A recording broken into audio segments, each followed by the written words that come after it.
My guest today on the podcast is Greg Beville. He's a writer and film panel host. We talk Danzig, film, and the supernatural. Enjoy. All right. It's good to have you on the podcast, Greg. I appreciate it. Of course, Brennan. How's everything going your way? Going all right. I guess we're going into non-mask mode here in California over the weekend. I'm not sure how that's going to roll, but I'm just rolling with the punches so far. So Yeah, same here. They just undid our whole mask thing, which I think is nationwide now, but South Carolina, where I'm at, it was like the first state to go ahead and abolish the mask rule. So, which, it can be a bad thing before everything got settled. There's a lot of people carrying the plague around here. Yeah, it's a little, and it's usually divided into two camps, and each camp is very adamant about how they feel. So, and I'm kind of in the middle. I'm like, whatever they want, hey, I'll roll with it.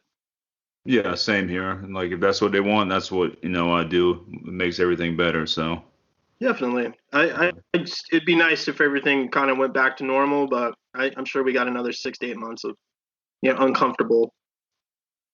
Yeah, that's what I'm thinking, a little bit longer, but, things be back to normal before you know it, hopefully. Yeah. So, what got you into writing and stuff? Like these comics and all that you've been sharing with me are fucking badass, man. Can you tell me some stuff about thank that? You. Yeah, of course. Well, basically, I started reading when I was a little kid. I guess I was reading from books. They said, some stuff I remember about when I was a little kid, some I don't. Mm-hmm. But I was the only kid in my kindergarten class that was reading, and my go-to was horror comic books. And I actually got in trouble bringing those to school. You can't really bring those to school. Right. I had Tomb of Dracula, Werewolf by Night, basically all the Midnight Suns stuff, Ghost Rider, and I ended up doing some panels with some of these people like Marv Wolfman, Mike Plug. These guys are amazing. These guys that worked at Marvel in the 70s, they worked so hard. And Dwayne McDuffie, rest in peace, he passed away a couple years ago. He was one of the nicest people. He did a lot of the Justice League Unlimited scripts, and he created Static Shock. He was very gracious with me with his time. He would tell me about how he approached writing. But yeah, a lot of these guys, Marv Wolfman, Gene Cowan, they did Tomb of Dracula, and that's how I got introduced to Blade. And I think I actually wore out a comic book. I would carry this comic book with wherever I went, and it was Blade fighting Dracula and Morbius. Maybe it might have been like one of those larger format Marvel magazines. And Blade was fighting Morbius, and there's just something about it. The artwork was almost photorealistic. I mean, a couple years later, you get some of that artwork that literally was, kind of photorealistic. But Alex Toth, he did Space Ghost and Johnny Quest. That guy was a huge inspiration to me. I always thought his work was impeccable. Yeah, I was a big fan of Blade. But since you mentioned Blade stuff, like the Blade comics are cool, and I ended up checking out Blade on the Spider-Man cartoon, the animated series. And they even threw Whistler in there. Yeah. I thought they did a really good job with that. That's some of my favorite Marvel superheroes or anti-heroes is Blade. I think they did him justice in the first 2 films. Yeah, we won't even talk about 3, but those first 2 films are really strong. And it was interesting because I talked to the guy who directed Demon Knight. He was originally supposed to do Blade, and he was going to set it in the 70s. But the New Line Cinema decided they didn't want to go that route. They wanted to do modern day. But can you imagine? That would have been so that would have been badass, dude. Because Demon Knight's one of my favorite films. The 70s had all this great punk music and new way. I mean, they had all kinds of stuff going on in New York, and that came out through the comic books. You ever read that one comic book with Conan where he's teleported through time and space into modern day New York during I don't think so. Yeah, there's an issue of What If where he gets teleported from the top of a ziggurat to modern day New York City, Hmm. and it's actually one of my favorite comics Marvel ever did. And I think it's Sal Buscema who drew it, and it's like, how does Conan the Barbarian deal with New York in 1977? That sounds crazy as hell. I have to look that one up. Yeah, it's pretty badass. Yeah, I would be down low as if that director kept Wesley Snipes' Blade because I think he fits the role perfectly. You know, Oh, that'd been crazy to see. Like, because Demon Knight's amazing. Demon Knight. I feel bad I'm blanking on his name, but that he was really great. I saw him at a screening of Demon Knight, the director, and he was a cinematographer for years, and then he ended up directing. He does a lot of TV now. Yeah, I'm trying to think of the director's name. I'm looking him up right now. It was Yeah, Ernest I know. Dickerson. My Ernest fingers aren't that Dickerson. fast. Yeah, he was he killed that movie. It was great. And I don't know too much of his other work. Like he said, if you went into like TV stuff, I'm not not too familiar with the rest of his films, but did great He's in done, Demon he's Knight. done a couple movies, but that's where the money is TV. You Yeah. sling, especially if you're a cameraman.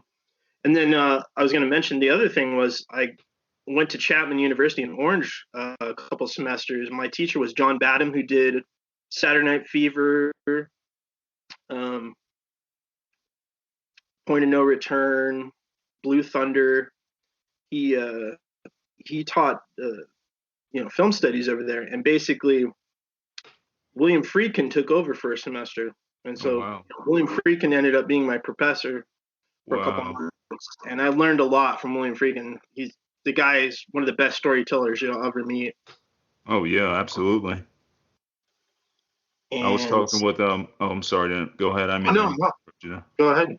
Oh, I was saying Andrea from Rue Morgue, we were talking about Freaking, and she said she had some interesting experiences with him. Says Yeah, I he's a heard that nice last guy, night but actually. what's that? Yeah, if you catch him on a bad day, he's got a temper, but luckily, any interactions I had with him, he was always very gracious, and he you basically just ask him about a topic. The guy can talk about, and I mean, he's well versed in not only fine art. I mean, the guy's directed operas, Mm-hmm. but his best work. I mean, I love The Exorcist, but I think his best work is Sorcerer, which came out the same summer as Star Wars, and obviously didn't do as well. But if you get a chance, that's probably one of the best action films ever made. Yeah, that's one I haven't got a chance of checking out. So, so that's Yeah, definitely on my list to watch. yeah. The first 20 minutes, there's some subtitles, and they actually had to put placards in the lobbies in 1977. People thought we're walking out thinking it was a foreign film, so they actually had to put a note saying the first 20 minutes is all subtitled. Hmm. But once you get past that, it's the movie moves pretty fast. That's cool. Yeah, I'm gonna take your recommendation on that. And I've heard other people say how good it is. So, It's he even says it's his best work, and it wasn't until recently, like 2012, he got the rights back from Paramount, and he started mhm. taking it to all these film festivals, and he finally got the accolades he deserved because basically his career kind of stopped there for a little while, and then he did like Jade, he did a couple other movies, Blue Chips, but that first run of like French Connection and Exorcist, and the guy could get anything made in the early to mid 70s. Mhm. Do you think there'd be a Blu-ray release of Sorcerer anytime soon, or? Yeah, just got to make sure it has. I think it's the orange sticker on it that says William Friedkin approved. Mhm. That's the one that he actually did the digital intermediate and did the color correcting on it. That's already out then. Yeah, he, Oh, Bud Smith. I've talked to him a couple times. He's his editor, and they worked hard on it. It's almost like they went through the movie frame by frame, cleaned it up. It's a really good print of it. mhm. Okay, I'm gonna have to look for that then. That's cool. What I know you do screenwrite you write for comics. So tell me about your comic company you write for. Oh, okay. So Electric Cobalt is a company I started about 8-10 years ago, Mhm. and it's all DIY. I mean, I print it and everything, and basically we worked with a few artists. And one of the stories I did was Darker Than You Think, based on the life and exploits of Jack Parsons. He was a rocket scientist in the late 30s, early 40s. Ended up making some money because he created jet assisted takeoffs, which helped win World War II. And then he could kind of write his own ticket. So he bought this huge mansion, started having orgies, and he was an acolyte of Aleister Crowley. Uh-huh. So you have somebody that's mixing. I mean, it's almost like a modern day like Doctor Doom. The guy was into science and sorcery, and it's amazing all the stuff that happened with this guy. And then he ended up stealing some plans from Howard Hughes, got in a lot of trouble with the government, and then was actually trying to steal some plans from Howard Hughes to give to the Mexican government, Mm-hmm. and ended up getting blown up in a lab. But in my comic book, I take a different tack and say that he got out before the explosion happened. Uh-huh. Yeah, that sounds interesting as shit. Who does who's doing the drawings and all for it? Okay, so some of the BLACKSTAR CANYON stuff, I have an in-house group of people that work with me. But Mm-hmm. the Darker Than You Think, that was Bianca Morelos. She's in the Philippines. She actually works for the guys that do that British company that does all those video games, Rockstar. I think she does a lot of the artwork for Rockstar now. But that was one of her first pieces she ever worked on. Mm-hmm. You saying there was a Mandy connection there to some of your art for the Yeah, comic? Christopher Shy. He's a really astounding artist, illustrator. He kind of does some mixed media, and we're still working on a couple projects, but he did that poster last summer for BLACKSTAR CANYON. That's my other project I worked on. That's kind of an involved story, but yeah, it's BLACKSTAR CANYON's been a part of my life for about 10, 12 years now. That's a werewolf one, correct? Yeah. And I grew up in Vegas, and I used to. There was this place down the street from my grandparents' house. It's not there anymore, but the owner's son knew Glenn Danzig, so Oh she wow. did a bunch of in stores. Like every couple of months, he's not on tour. Yeah, I would go down the street and talk to Glenn Danzig. It was kind of awesome. And he's been a huge. I would say the two biggest influences on me is William Friedkin and Glenn Danzig. Wow. So how was Danzig in real life? Very even tempered. They always get this footage of him like getting in scraps and all this sort of thing. Yeah, if you provoke somebody and you put a camera on them, they're gonna get pissed off. But never heard one angry thing from the guy. He's really into collecting art, like Frank Frazetta, and it was interesting. A lot of his influences were the same influences on my grandfather, because my grandfather did his version of Egyptian Queen, the old Frank Frazetta painting, Mm-hmm. and that hung up in my grandparents' house for a long time. But after talking to Glenn Danzig one time, I think at WonderCon in Anaheim, he told me, if you're working on werewolves, you should do the Welsh myth, the Cwnanwn, which is the hounds that live on the cliff. Mm-hmm. And when you hear them howl, that seals your doom. Oh, And the wow. further they are away, the louder they are. And as they get closer to you, they get quieter. And I was like, Mhm. oh man, that's a cool concept. And I had vaguely known that there was a werewolf. I mean, that's basically like the wolves on the moors and American Werewolf. But he Glenn Danzig knows a lot about monsters, man. Yeah, it makes sense with his music too. There's a lot of horror imagery and stuff in his songs. Yeah, Black Aria, that the opera he did was pretty dope. Mm-hmm. He actually had a song that he did in Samhain that he carried over, and it's the original song was The Shift, but it on the Black Aria it's called Shifter, Mm-hmm. but it's about shifting from man to wolf. So I just thought, Uh, I love werewolves, dude. oh, same here. I mean, that's why my name is what it is for the podcast and everything. Like werewolves are my thing. So Oh yeah, kind of why I wanted to do it, because I've done ghost hunting, monster hunting, all of it, man. Yeah, and speaking of that, man, tell me about your ghost hunting stuff.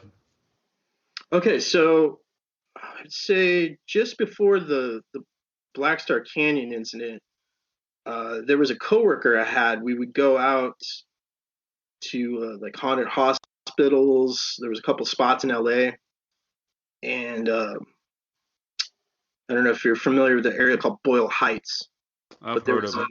yeah, I mean, technically, you're not really supposed to go inside the abandoned hospital, but we snuck in and we got some EVP. We recorded um, some shrieks and some bizarre, you know, people talking and this sort of. The thing is, as you're recording, you don't hear it, but upon playing it back, you hear Hmm. these things later.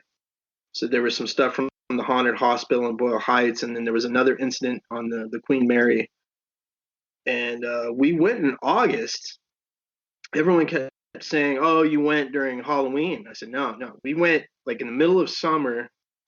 And the Queen Mary at that time, I think it was like 2006, 2007, was kind of largely abandoned. Hmm. And as you get further and further into the bowels of the ship, we would check doors, and they'd be locked, and then we'd start walking away, and all of a sudden the door would unlock and open for us. So it was very bizarre. I mean, it was like I bet. we got some EVP on there too. Mostly the ghosts were saying "get out," which was kind of Huh? interesting Right. because I apparently a lot of ghosts lived on the ship. That was their deal. As you get further down into the lower depths of the ship, the pool was one of the scariest areas. There's just something, just it was like something cold and clammy is just on your shoulder. You feel like somebody's breathing on your shoulder, and I had to get out of there. It was just too much, dude. I was like, yeah. But it ended up the coworker I had, he brought a poltergeist home with him, and every night, like 1 or 2 in the morning, the poltergeist would go in the kitchen and start washing the dishes. Wow, that's crazy. Yeah, dishes would like tip over, and then the faucet would turn on. Wow. It's like some insidious shit there, you know? Yeah, you gotta be careful. That is kind of one of the drawbacks of being like a ghost chaser or ghost breaker. Hmm. Poltergeist can follow you home. That is one of the drawbacks of the job. Sure. Is that the craziest thing that's ever happened to you doing that, or? No, Black Star Canyon is probably because it was a wide range of kind of experiences I was having out there, and I should have done my research before I went. The whole thing with Black Star Canyon happened because I used to work in a mall, and people kept saying, "Yeah, it's just down the road. It's just down El Toro Road, and it's totally evil."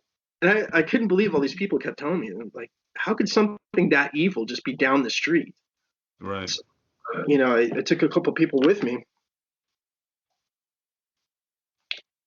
and it's like just after spring break. It's kind of like mid to late April, and as soon as we got to the area, there's supposedly it's an abandoned mining company. That's where they got the name for the town. It's called Blackstar. Hmm. Technically, the whole place is called Majeska Canyon, but that's like kind of the nickname everyone gives it is Blackstar Canyon from uh, the mining company.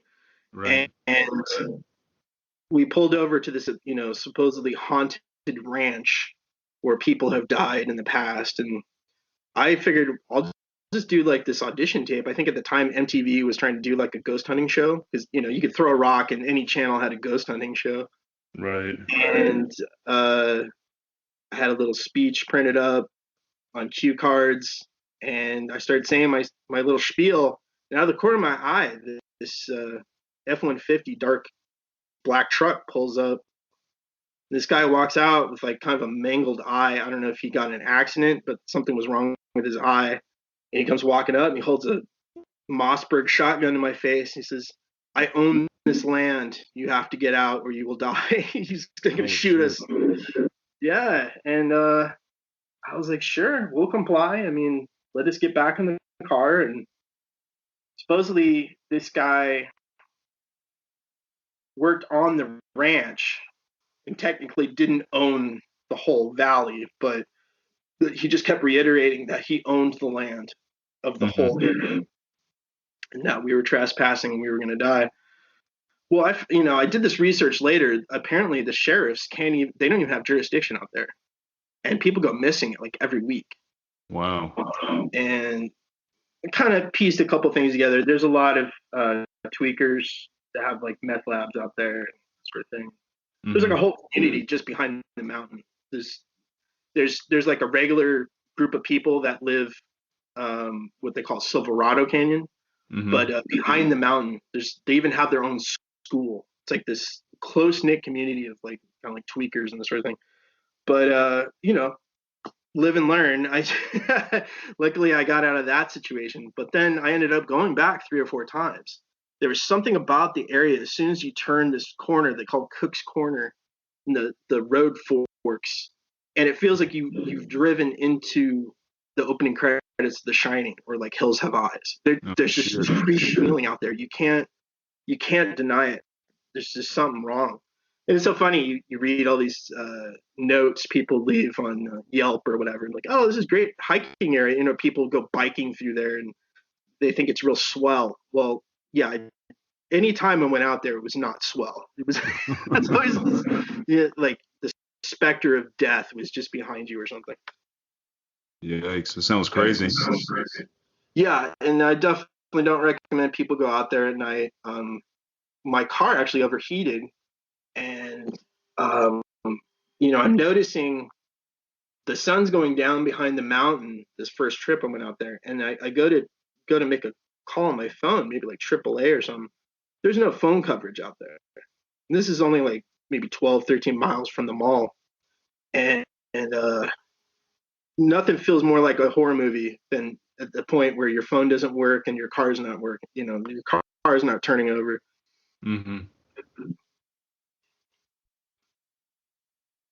Yeah, that's always a bad feeling. Then there was a couple other times we went out there at night. There's just no good. I mean, there's no good to be found there. And later on, I talked to there was one kind of a tribal chief from the Jacquemin tribe in San Juan Capistrano. And he says, yeah, you don't really want to go out there. That whole area is cursed. Because apparently white settlers had taken the land from the Native Americans, and there was a couple skirmishes and whatnot in the 1870, 1875, something like that. And then I also tried to contact the historian that deals with that area, everywhere from Rancho Santa Margarita to BLACKSTAR Canyon. The guy would not answer any questions about BLACKSTAR Canyon. And this guy is the historian. Right. So eventually I made the comic book based on, some of the misadventures that happened. I added some werewolves from the Glenn Danzig suggestion. And I could probably print you up a copy once I find the templates for it. Oh, that would be great. I would really appreciate that. Yeah. Have you had any werewolf encounters? No, but I went looking for Bigfoot when I was apparently 7 years old. Yeah, let's hear this story, man. This sounds interesting as hell. So. Yeah, I actually kind of went back and was looking at the maps of the area this week. And it's amazing that you've ever seen that documentary Missing 411, The Hunted? Yes, my friend Jessie, she told me about this documentary, and I checked it out on Hulu, and it's interesting. Really good. Yeah, David Paulides, he's been writing. I think he was like either a federal officer. He worked with the Land of Interior, Department of the Interior, something like that. He's been collecting these cold cases that happen in these national parks, and after watching this documentary, it's amazing that my uncle and I didn't go missing too, because we kind of did what those people do in the documentary. But basically, I was obsessed with Bigfoot. I was obsessed with monsters in general, but Bigfoot specifically. And I kept bugging my uncle, who was about 4 or 5 years older than me at that point. Could we go looking for Bigfoot all weekend? And he's like, yeah, we'll see. And then finally, apparently my dad was kind of distracted at the time, and my uncle just told him, he said, yeah, we're going to go hiking for a little bit. Maybe we'll find Bigfoot. My dad laughed and said, that's fine. And it was about 8 or 9 in the morning. We just had breakfast. And then we ended up hiking kind of northwest. I say a copy of the map, but maybe leave like a URL of the map. But basically, we went 8 or 9 miles just off towards the mountains because for some reason my uncle thought that Bigfoot would live closer to the mountains. And this is in Pine Valley, Utah. And we didn't have a compass, we didn't have water, we didn't have trail mix. But it was just a different time back then, like you have, all these kids growing up nowadays, they, they're got the helicopter parents and this sort of thing. Back in the day, your parents are like, yeah, go play and we'll see you, when the lights, turn on, the street lights. Yep. But we got ourselves lost, and my uncle started to panic, and it made me nervous. And then I started thinking, well, I swear I kept hearing water running, like a creek. So I figured if we could find the creek, we might be able to walk back down. There's a large reservoir where we went fishing a lot of times. And sure enough, we turned a corner. We finally found, which is Santa Clara Creek, apparently. And then we just walked all the way. We followed it all the way down, took us to the reservoir. And this gentleman that was fishing there said, yeah, that area you just came out of, you don't want to be walking over there. There's bears up there. And that's like black bears. Right. So we ended up, and then it was another bit of a hike. By the time we got back to camp, it was like 6:30, 7 o'clock at night. It was getting dark. And apparently my mom had been searching for me all day and was like totally strung out and everything. So it was the weirdest thing though.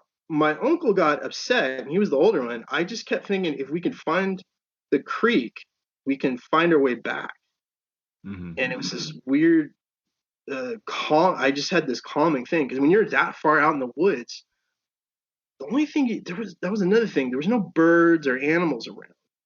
It was, you just hear the pulse of your heart in your eardrums. It was that quiet. Wow. And then I could faintly hear water running. So that was how we got our way back. But yeah, it was probably 8 or 9 miles we walked. And I was like 7. He was maybe 12 years old. I think he was closer to 11 at the time. Didn't find Bigfoot though. No Bigfoot, any traces of Bigfoot? Everyone was overjoyed. We made it. We came back, and I was despondent that we hadn't found Bigfoot. So. Did you see any like footprints or anything? Any traces of them, or? No, but we went to an area that was so dense. We kept walking kind of northwest towards the mountain, and the trees were so thick that we couldn't walk any further. It almost felt like we were trapped. It's kind of an interesting feeling, because you're, so much of stuff is new when you're a kid, but you're starting to realize like, oh, this is a bad idea. And we haven't eaten since breakfast. Like, we don't have a sandwich. We didn't have a compass, and the sun's going down. It's starting to get dark. There was just this calming sense that if I just go the opposite direction of where we were headed, we kept heading towards the mountain. If we go back southeast, and that's how we hit the creek, the Santa Clara, which took you back down to Pine Valley Reservoir. But there was no, other than the otherworldly, like, absence of sound. It was, and then, my uncle kept yelling, which was really upsetting. I was like, I just figured you don't want to panic, which is kind of a weird thing for a kid to say, but I don't know. That's just what kept going through my head. Like, don't panic, just go. And then when I watched Blair Witch a couple years later, I was like, yeah, it's kind of like that. It's like you get to a point, you're like, oh shit, didn't we pass that rock already? And you kind of get in that area where it's like you're not sure if you're covered the same ground again. So I always thought Blair Witch, that first half of the movie was really good, but the second half was kind of weak. But. Yeah, the first half was really good. I agree with you on that. The sense of dread that you're out in the middle of nowhere and no one's gonna help you. Yep. it's it's a very unique feeling. And do you have people like Seth Breedlove though? He's doing some really good documentaries. He did one on the Bell Witch, which is on Amazon Prime right now. David Holthouse and Joshua Rofe did the Sasquatch documentary on Hulu. Yeah, I saw That's a that. trip. Yeah. Yeah, that's a really good documentary. I kind of wanted more Sasquatch. That was my only like thing with it. Like Oh yeah, I it turned figured out it to be was more of gonna. a crime drama type thing. Yeah, but it's almost like the specter of Sasquatch kind of hangs over the whole thing anyway, though. You know, Yeah, yeah. um, that's kind of how it felt too. Like with our little misadventure. Like, okay, yeah, we didn't find him, but that spooky feeling just never left until we finally got back to camp. Because you get so far in the mountain, it's possible. I mean, a bear. What's the difference between a bear attacking you and Bigfoot attacking you? I mean, it's still a large creature. You know? Right, yeah. It could be a lost, was it Gigantopithecus, I believe. It could be one of those bad Yeah, boys still living out there, you know? yeah. Joe Rogan talks about that. I think that's entirely possible. Mm-hmm. I'm of the mind where I keep an open mind. I'm somewhat skeptical about some subjects, but there are cryptids. I mean, there's so many witnesses of these things that there's something out there. It just depends on what area. Yeah, I'm the same way with that. I keep an open mind with all the like cryptid stuff, any kind of supernatural. I'm not saying it doesn't exist. You know, Yeah, I'm very skeptical, but I do keep an open mind about it because I love that shit. Like, like hearing about it is cool, you know? yeah, and it's even better when you're not on the excursion and you Right. get to hear the results. But I don't regret seeking Bigfoot. Um, Luckily, we came back in one piece and we weren't harmed or anything. But you should get Dan Aykroyd on here, dude. He's had some really weird experiences, man. Yeah, I've heard him on a few podcasts, man. It'd be cool to get Dan on here. I Yeah, don't know how to get in he's a contact with paranormal him. researcher basically. His whole family was that's where Ghostbusters come from. Mm-hmm. Yeah, that would be awesome to get him. Do you That's think you ever go? I'm sorry, what were you Oh, gonna I say? was just gonna say he's like one of the fastest talkers I've ever seen too. Like I think I talk fast because I've done movie panels at Comic Con and stuff. But that guy just, like rattles off all this information. You're just like, whoa. You think you ever go Bigfoot hunting again? If we were well armed, had GPS, trail mix, that whole thing. Yeah, if I ever go in an area I don't know, I bring water and trail mix with me wherever I go now. That Those are sounds like a things I wise learned from decision. that. Oh yeah, I mean it's crazy. Yeah, Because I mean, think about it nowadays. They don't even let kids walk to school by themselves and stuff. So it was a different time back yeah, when we grew up as kids and stuff. yeah. I think we might be around the same age. I grew up in the late '80s, early '90s. Yeah, I'm a little older, but yeah, it's and then I was gonna say thanks for turning on to Drab Majesty. That's some good stuff, dude. Oh, you just checked them out? Yeah, I heard you mention on a couple podcasts. I went back and just tripping the mechanism, Drab Majesty, some of the stuff there. Yeah, Trippin's was my band. We disbanded now after about I think 17 years. We Yeah, just don't, that's a we long don't. time. It is. I've been playing music since I was, I think, like 16 or so.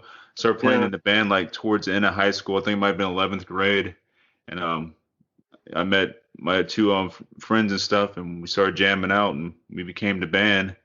And we stayed the same three piece for those 17 years, which is crazy. That shit that's don't really awesome. happen. Yeah, Yeah, I think it's like you and Rush. That's the only two three pieces that stuck together that long. yeah, really, it's crazy. And I got to go Yeah, my tour the dad was United a States. musician. So what what's that? My dad he passed away in 2016. He was a musician, so he used to put me to sleep when he'd give me a bottle and put some large headphones on me and I'd listen to Led Zeppelin 3 to take a nap. Nice.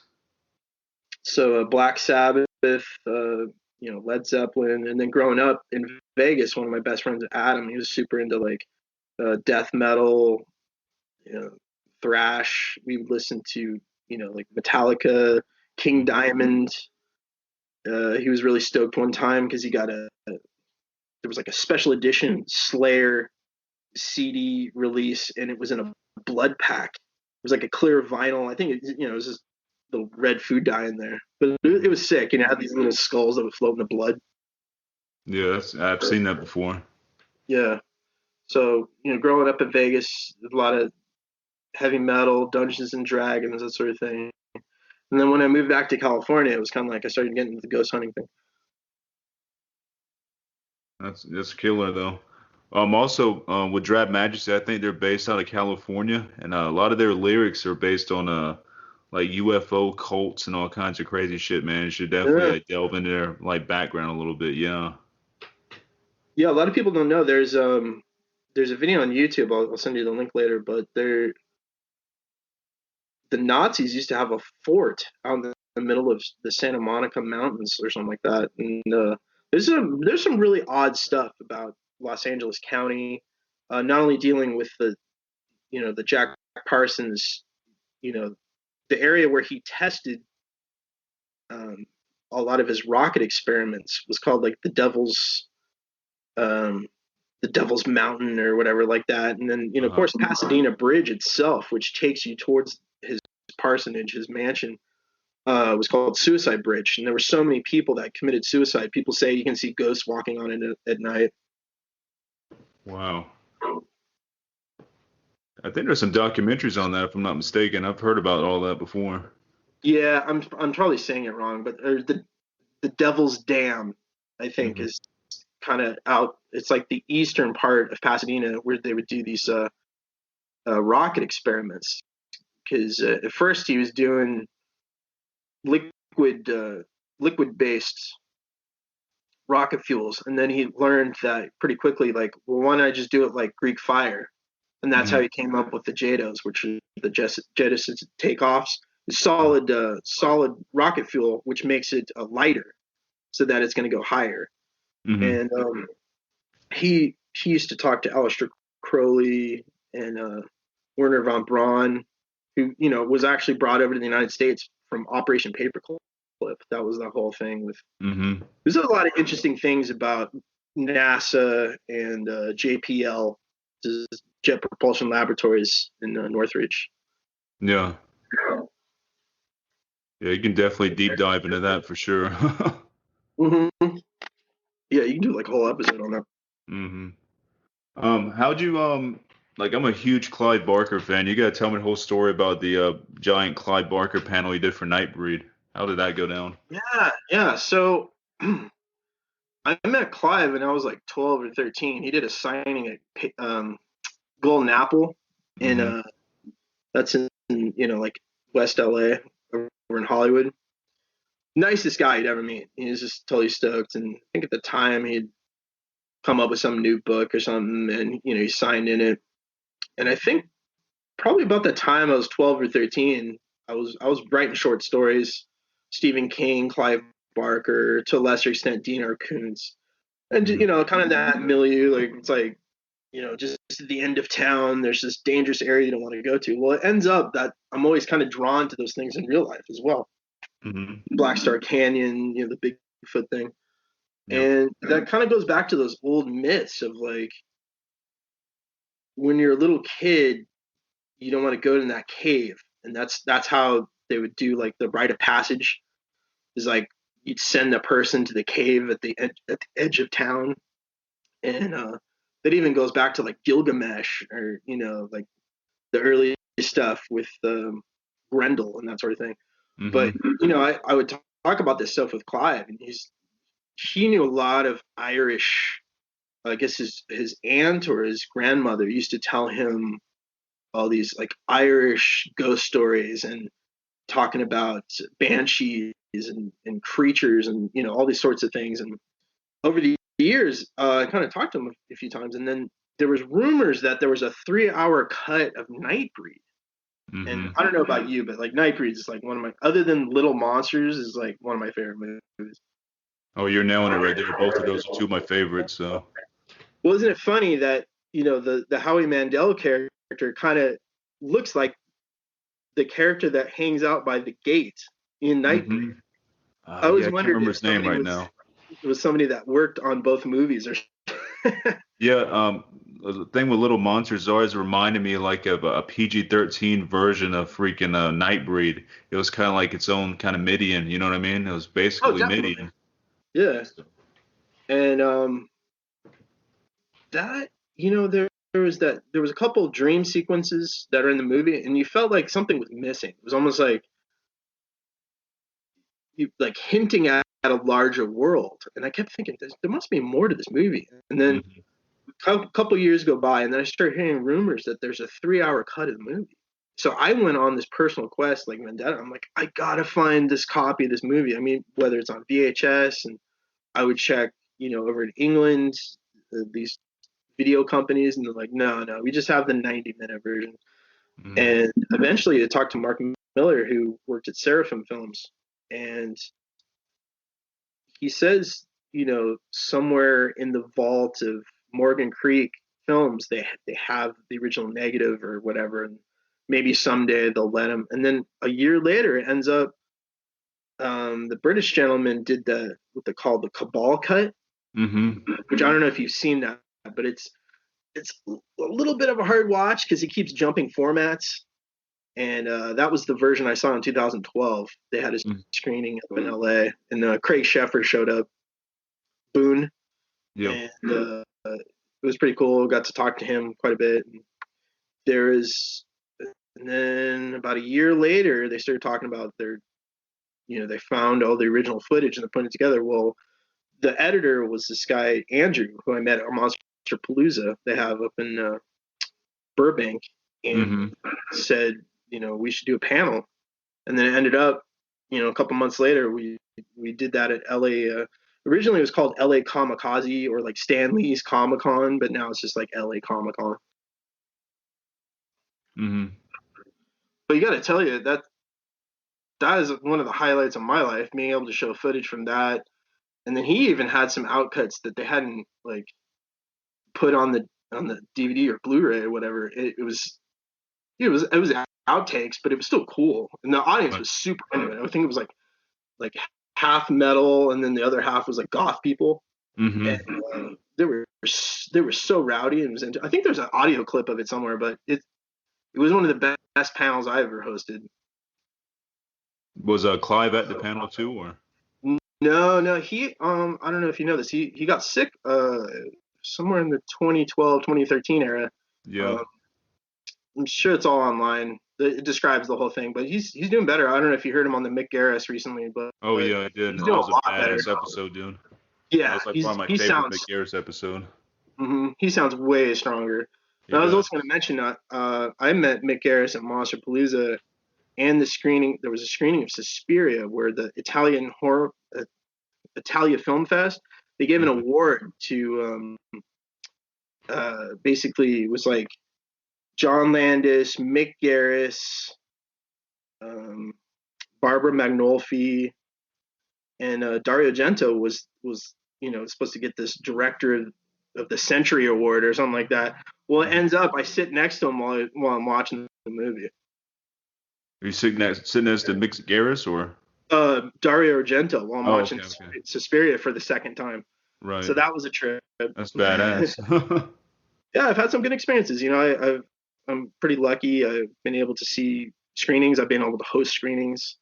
That was great because Mick Garris he he knows a lot about horror. I mean, he was there at the beginning doing EPKs for Cronenberg and John Carpenter and all these people.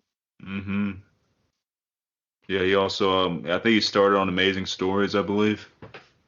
Yeah, he wrote a couple scripts for that as well, hmm and he's a great novelist. I Yeah, have he nothing is. but high praise for Mick Garris, man. That guy's probably done the most, other than Mike Flanagan, I think, the most like Stephen King adaptations to like film and TV. hmm Yeah, Mick Garris' Stand is still king. I checked out the TV show, which it had its good qualities about it here and there, but like Mick Garris' version is fucking awesome. Yeah, I didn't get to watch the new one. I guess because I'm living in the stand. It was almost like a little too close to, maybe in a year or two I'll be able to watch it. But Totally understandable. was which had the better Walking Man though, or the Oh, Walking? Mick Garris's version, better Yeah, walking man, he better was dude. kind Yeah, of like a heavy metal dude, right? sort of, kind The of, villain.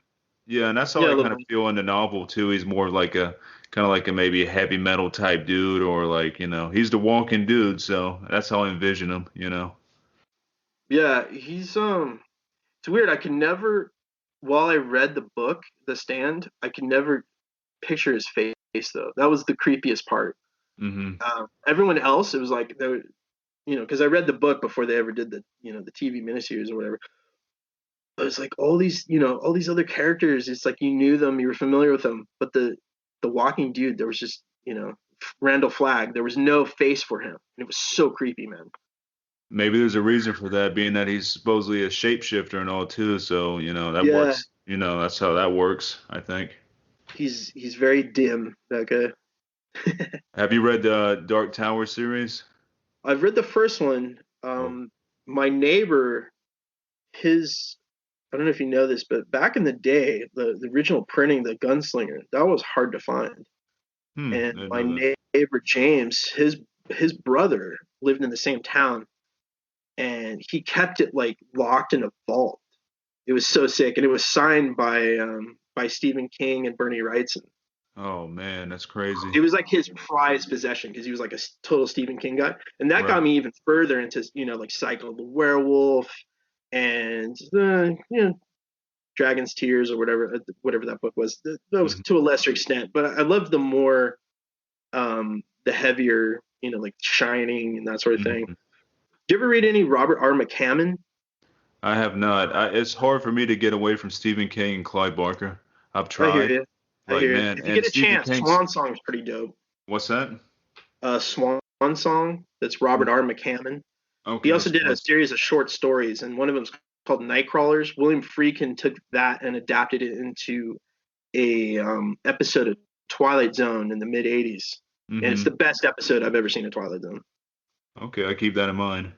Yeah, it might be out there. You can probably find it on the interwebs.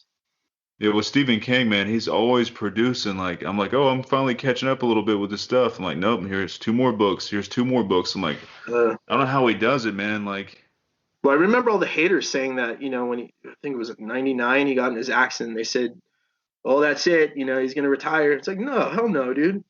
he's He's going still just as strong as he's cranking them always out. went. Oh yeah. Have you have you read the outs? What is it, The Outsider? Have you read that?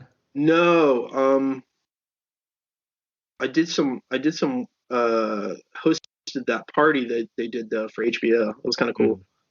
Oh, that does sound cool. That was a great series, by the way. If you want to check it out before reading the book, like the series is really close to the book, and they're both are great. Yeah, it's a very odd story. Once It once I is. I got the full deal on that, I was like, oh really? Okay. It's like he loves the shapeshifters. Yeah, he does. And he does that like Psycho the Werewolf, like you're saying. He does a meme werewolf, man. Like I love that. I wish he would do more werewolf stuff, which he kind of does, because I'm reading the damn it, it's that long ass, super long book he has, which are all really long, but this is the one with the boy that goes in between worlds and stuff to try to save his mom, who's a queen in another Oh, world. it's Talisman. Yes, the Talisman. Yes, Yeah. I'm on like 8 hours of that so far, audiobook, and Yeah. that one's Did got you a know Mick lot of Garris werewolves wrote the in it. screenplay for that? What's that? Mick Garris actually was trying to do that as a miniseries. That was Oh, when I saw him at Monster Palooza. I was grilling him. mhm. Mick's a really nice guy, and I'm just like, what did you change? What stayed the same? How long was the script? Like, because I'm a writer, I was like super curious. Like, how would you even approach adapting that story? Because it's so epic in Right. scope. So basically, Lord of the Rings mixed with like modern day weapons and stuff. Yep. And but what part of the book are you in right now? I'm uh I'm I'm on chapter 38, I believe, so I'm almost done. I think it's got 50 chapters. Oh, So, okay. So yeah. you've been in the territories and all that. Okay. Oh yeah, oh yeah. Yeah, it'd be interesting to see how they approach it. I keep hearing word that they might do it. Oh, the Duffer Brothers are supposed to do it, and I think they might do a good job. Yeah, they But could. Yeah, yeah. I mean, I'm not gonna hold my breath. That thing's been in development since I was a kid. So Hmm. That's just like the Dark Towers. Amazon was going to do it as of like 2 years ago. Then I yeah, guess the budget came out where it was like crazy, and they did a pilot episode, but they said they just couldn't afford to keep that show going if they were to do that show because it's so massive, you know. you always wonder if these things would end up on the odds and ends channel. It's like here's a pilot for the show that they never made, or something like. It's floating around supposedly for the Dark Towers. There's one episode, the pilot episode, and Mhm. it's out there somewhere supposedly. Yeah, I think Mick Garris probably had the best version, but I never got to read his version of the script. The only one I read was the Richard LaGravenese. I don't know how you pronounce his name, but he did the Fisher King movie, which is Hmm. also kind of a quest movie, and then he ended up doing it was like a 3 hour, like 180-page script. I mean, it was heavy, and it was Wow. weird as it. I mean, no spoilers, of course, but as he got to the end, the way he treated the last half hour was like, whoa, that's way out of the box. Kind of like what they did with the Watchmen movie script Uh-huh. originally. It's like, okay, we're gonna go off in this territory. It's like, It's cool to have surprises like that. You think you're just gonna go one way and goes the other way. yeah, I was. I actually wrote a treatment for the Talisman of like how you would approach it. And I was Hmm. thinking, get the director from the Lost TV series. Can't remember his name. Jack Binder. Hmm. Get Jack Binder and the guy that used to Rob Bowman, who used to direct a lot of X Files episodes. Like get those two guys and divvy up like a couple episodes here, a couple episodes there. But did you get to the Sunlight Home yet? Yes, I already got past all that. Where Oh we man, had that's that my great favorite werewolf part. action. Yeah, that Yeah, was yeah. brutal. Well, it's you just picture it with like some Ozzy Osbourne blaring in the background. There's it's just like Hmm. total. I mean, Wolf is a great character, man. He is. But I was sad it when he takes got. Yeah. finesse. I'm kind of glad they didn't make it in the '80s because it would take finesse. Some of Hmm. the Stephen King characters uh, got to do it just right. Right. Yeah, I'd love to see a modern take on it or any kind of take on it. Like, hopefully that'd come down the line eventually. Because you could do like seasons after seasons with that book. It's so fucking big. Oh, definitely. Well, it's he wants to save his mom. It's like it's one of the coolest journeys you can go on. He's Hmm. totally justified in all of his actions because he's trying to do right by his family. And then what a great villain too. It's like somebody close to the family, but he's got other Right. plans. There's a big like comparison for me between the gunslinger and then the kid. Like, it seems like that's like a younger version of the gunslinger in a weird kind of way. I don't know if they're connected or anything, because usually with the King universe, everything's connected in some sort of way. But Yeah, there's like a comparison there, man, like between the two of them. Like, he reminds me of a young gunslinger, like how he's grown into being like this badass dude and stuff. He can shoot, he's like brave and does all this other crazy stuff. It's just, I don't know, there's like a weird thing there. I can see like a tie between those two. So after I get done reading this, I'm gonna have to like do some research to see if there's like, are they in the same universe? yeah, like a many worlds theory kind of thing. It's Yeah. possible. I mean, he'll have. I think wasn't there a crossover from Dead Zone to Cujo because of the Castle Rock thing? Yeah, yeah. All those are connected from and they all lead into the Dark Tower, which is crazy. Even the stand's connected to the Dark Tower. I'm like, man, the universe Stephen King created is nuts. Oh yeah, he's epic. Yeah. He's like, uh, I can't even imagine a world without Stephen King, dude. It's so trippy because it's Oh, yeah. I don't want to anyone think you ask, like even somebody that's not even that familiar with horror or that sort of thing, they've seen Treehouse of Horror where it makes fun of The Shining. hmm. So that at least they have that touchstone or that sort of thing. Stephen King's like a demigod, man. Like, I don't know what this world would be without Stephen King. I mean, there's some great writers that are up and coming, but other than Clive Barker and Stephen King, I think they pretty much kind of rule the roost for horror. They do, and like I said, I've ventured off a little bit. I've read some Dean Koontz and stuff. He's all right. I read a couple other guys, but That's man, actually like, my neck of the woods where he writes his stories. That's kind of where I Uh, live. with Dean Koontz. Yeah, like Yeah. Irvine, Orange County area. Yeah. Hmm. And he's not bad. He's got some good stuff too, but he just nobody compares with Barker and King. Like you just can't mess with them, and it's hard for me to get away from. I can't, you know. What is Dark Tower your favorite Stephen King? That's a hard one to say. It's so damn epic, man. It took me I was doing an audiobook version of it. It took me 2.5 years to get through all the books. 'Cause I would Damn. play them when I'm at work and stuff, when I'm riding around in the truck or something like that, or if I'm Yeah. weed eating or something, I have them in my headphones. But it's hard to say. Like, I mean, I don't know what my favorite Stephen King book would be, but For me, I it's think a it's toss between up this. between The Talisman and Salem's Lot. Oh yeah, Salem's Lot is a really good one. That would be one of my top ones. That and The Stand, and then probably Dark Tower. Yeah.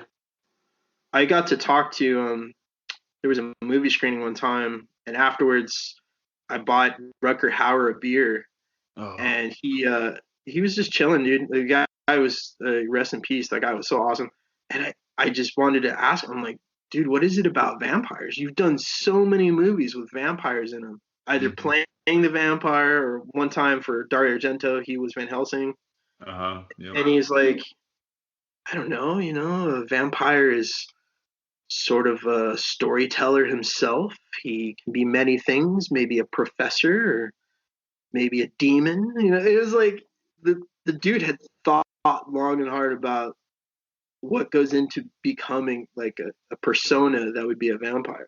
Because Hmm. he played Barlow in that one Yep. version of Salem's Lot, and of course he was in Buffy the Vampire Slayer, the original movie, and Yep. I think Dracula 3000. He's done a bunch, dude. Like Yeah. he was a great person. Yeah, I would have loved to meet him, man. I love his movies. Yeah, There's a you ever watch Channel Zero when that was on? I was familiar with it. I never got to see it. Oh, There's dude, there's it's some on stuff that Shudder. eludes me. It's on Yeah. Shudder. All this because the series is over. It ended like a few years ago, and I think Hmm. there's 4 seasons. And Rutger has like the last season, and it's called Butcher's Block, and it's some of the most bizarre shit you've ever seen on TV. It came on Sci-Fi, so it's Okay. not like cable. You know, they couldn't get away with a lot of like stuff you can get away with on HBO, but they really treaded like the borderline of that. I mean, there's some fucked up shit in there, and like his role, the character he plays, is like you won't forget it. I don't know if you ever seen Nighthawks. It's more of an action movie, but Hmm. that I've was the seen first that. time I ever saw Rutger Hauer. I was like, who is that guy? I mean, obviously Sylvester Stallone is the main character in the movie, and but it's like, who's this villain guy? And it was like Hmm. ever since then, it's like no matter what. I mean, he had some late '90s movies that weren't as great, but he uh, he was very gracious with his time. I think he talked to me like 20, 30 minutes, and Wow. just talking about his career and when he went to do Lady Hawk, he took a motorcycle over. I think they shot in Italy. And he brought Hmm. all the stuff with him on the motorcycle with a little trailer behind it. Hmm. And he took over for Kurt Russell. I guess Kurt Russell didn't want to do it, and he backed out of the last second and ended up Rucker Howard took over for him. That's crazy. But other than that, I got to host a tribute screening for Bill Paxton. We showed his movie Frailty at LA Comic Con one Halloween. Hmm. That was a really big turnout for his tribute. That was awesome. Yeah, he was a great actor.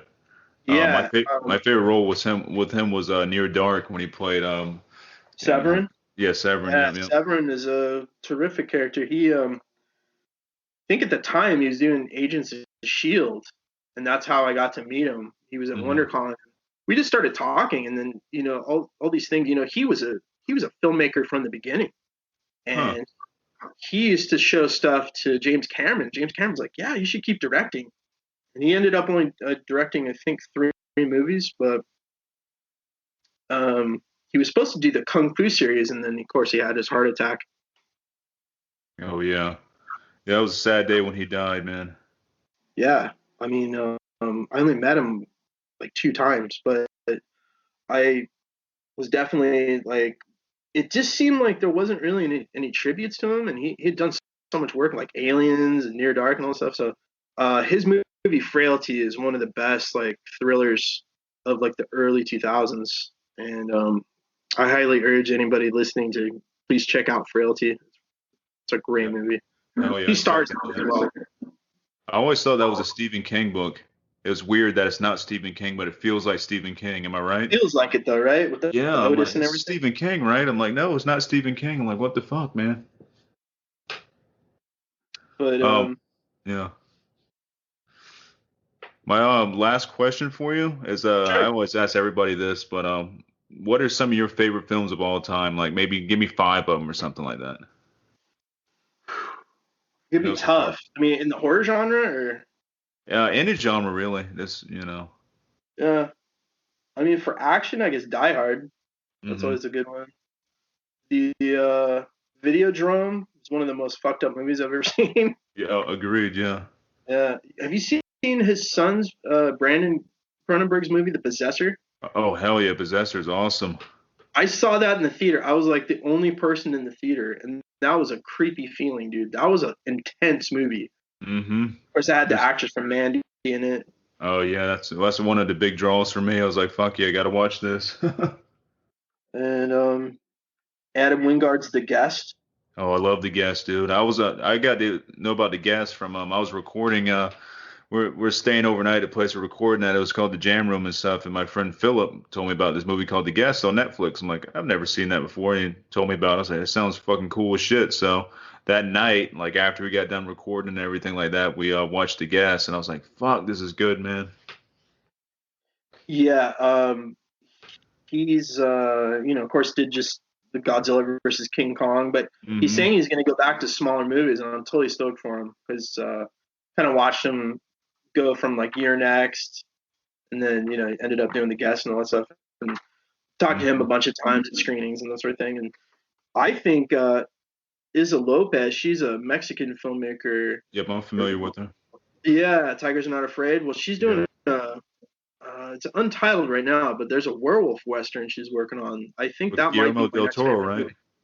Is it with I'm Guillermo, not correct? sure. I think originally he was producing it, but I don't know if he's still attached to it. But she's I met her at Alamo Draft House, and she's an amazing person. I think she's a really strong filmmaker that's up and coming. Hmm. And of course, Bong Joon Ho, who did Parasite, Joe Bagos, who did Bliss in the Mind's Eye. Oh yeah, I love Bliss, man. Bliss is so cool. Did you see The Void? Stephen Kostansky. I did, man. I was hyped up for that movie when it came out, and I'm not Yeah. saying it's a bad movie, but I was a little bit disappointed, and I don't really know why. But something Huh. about it just didn't do it for me, and I I just wanted it like because to. it's practical. Yeah, I love the practical effects. They're great, It's just like I wish it did more for me, though. I guess I built it up too high. Yeah, he does his own effects, and then did you ever see The Ritual? Oh yeah, Ritual's cool as shit. That's a great monster. That's Yes. that's a creepy. That's like something you would expect to be hiding in the woods. Yeah, yeah, definitely. And are you familiar with Spring? Yeah, Spring's awesome. Hmm. Yeah, Justin Benson, Aaron Moorhead. They did Synchronic. They're working on the Moon Knight TV series now, so they may actually be doing the introducing World by Night into the TV universe. That's pretty cool. That would be cool. Yeah, those guys are great. Everything they do is really good and like just out there. Like it makes you feel. I mean, Daniel isn't real. Did you see Uh, that? Oh yeah, I love Daniel Real. I interviewed Adam a couple episodes back, and Yeah, I heard Adam's that. awesome. Hmm. Great guy. Is always really friendly. Um, I would say Joe Lynch, dude. He did that episode of Creepshow recently. Which He's one was it? Oh yeah, the one yeah. with It the was pipes. the basement one, right? Yeah, Yeah, yeah, that was a good one.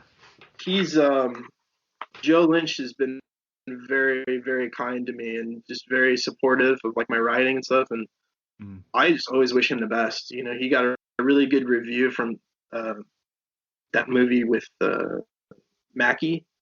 Mm. He did like kind of an action movie with Anthony Mackie, and William Friedkin came out and said that's the best film of the year. To me, Wow. there's no higher praise than William Friedkin saying you did a good movie. Yeah, no shit. That's awesome. But I can't think of too many others. I definitely think Michael Mann's Heat and Thief are like two of my favorites as well, though. Yeah, those are good ones. And Sam Raimi, he's doing the new Doctor Strange. I actually think that might. It's too bad it won't be R-rated, but he's going to add a lot more horror to it this time Hmm. around.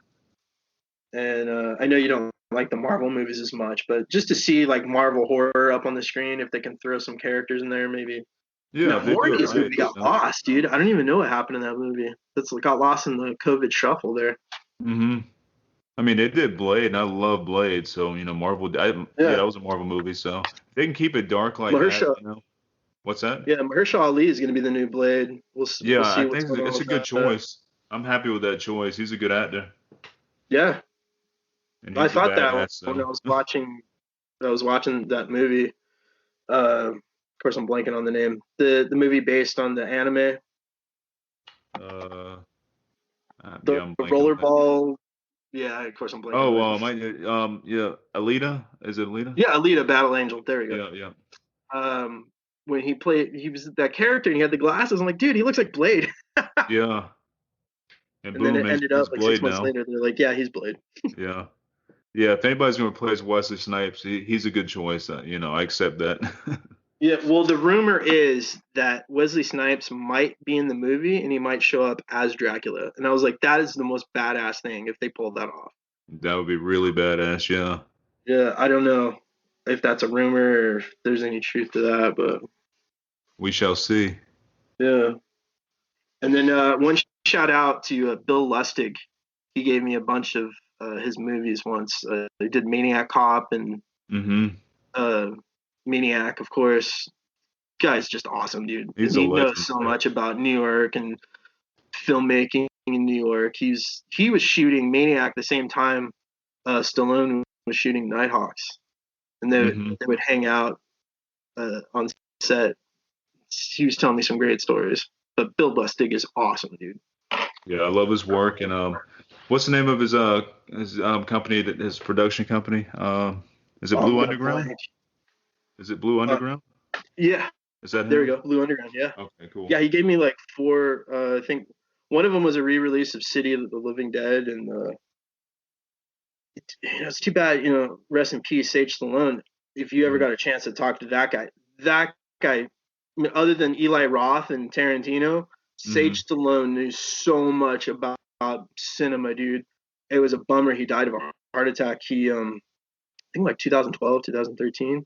Mhm. But his short film just got re-released online, and he had some really good actors in it. It's like 30 minutes long, but please check that out by Sage Stallone. His movie, of course, I'm blanking on the title, but if you Google Sage Stallone short film, I think that film he made at NYU. Okay, I will check that out. I'll put that on my list. I'm getting a lot of good information from you, man. Stuff I haven't seen and stuff, so that's cool. Because I watch so much shit, sometimes like, oh, I didn't Oh watch yeah, everything. So much isn't it stuff like out there. half the time you're just scrolling through trying to find something good?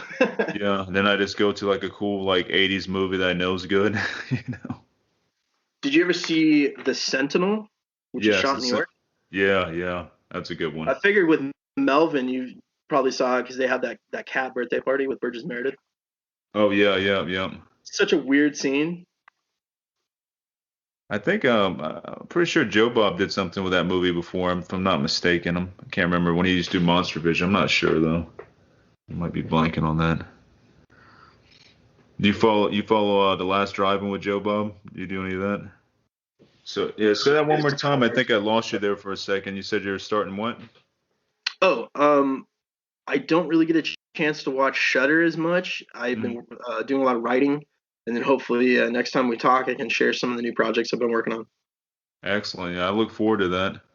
And I appreciate you being on the podcast with me, Greg. Of course, man. This was fun, dude. Like, you got some great stories and stuff, and yeah, this is really an eye opener too when it comes to paranormal stuff and everything like that, and all these new films that you throw my way. So very cool. One last movie. Did you ever see Blowout by Brian De Palma? Blowout. It sounds familiar. It seems like Please something I check would that have out. I watched. think it's still on Showtime right now.